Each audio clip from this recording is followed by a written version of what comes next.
At Boardroom Insider, I've covered how boards should monitor artificial intelligence, but how does a director actually put AI tools to work to do a better governance job?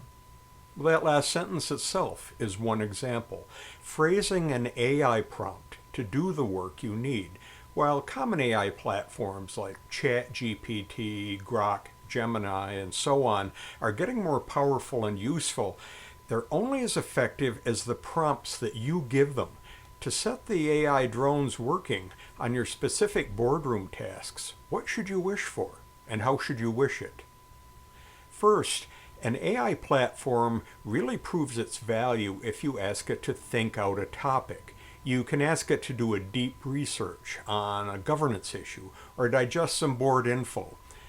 I'd like an agenda for the June 5th Audit Committee meeting, or what are open items from our last board meeting that we need to address?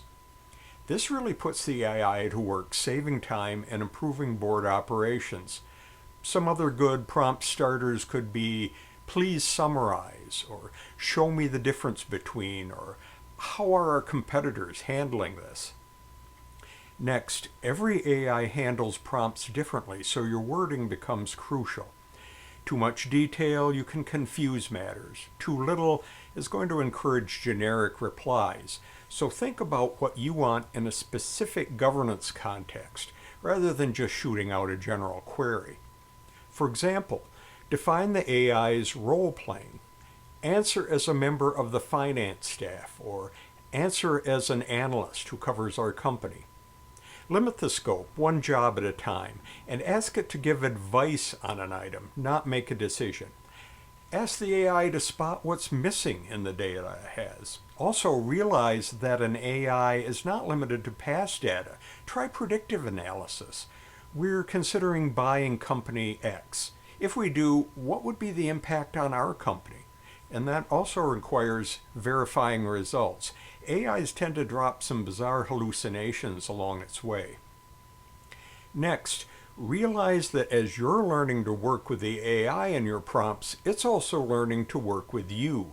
Every prompt you give an AI engine tells it more about your interests and your needs, and the AI is continually going to refine its responses as it learns your priorities and your preferences. There can be a danger to this, though. Like a happy puppy, AI is going to seek to please you and tell you what it thinks you want to hear. So keep your prompts as neutral and disinterested as possible. Sometimes even ask for negatives and downsides. Finally, a rising concern for AI for board matters is confidentiality. Those public AIs that we mentioned earlier are training on all the information that they can gobble up, and that can include your private board info if you let it. I'm certain that there are some directors out there throwing all of their board papers onto ChatGPT, for example, and that could have nasty repercussions. This means if a competitor's AI is looking for results for companies in your sector, they're going to be harvesting your confidential numbers for their outcomes. Internal company apps walled off on the inside are the safest, but they're going to lack some of the broader objective info available from the outside. And this is why big portal services are working up AI tools that can safely blend your private board data with context from the wider web. And this is why you also need to have regular board AI security training.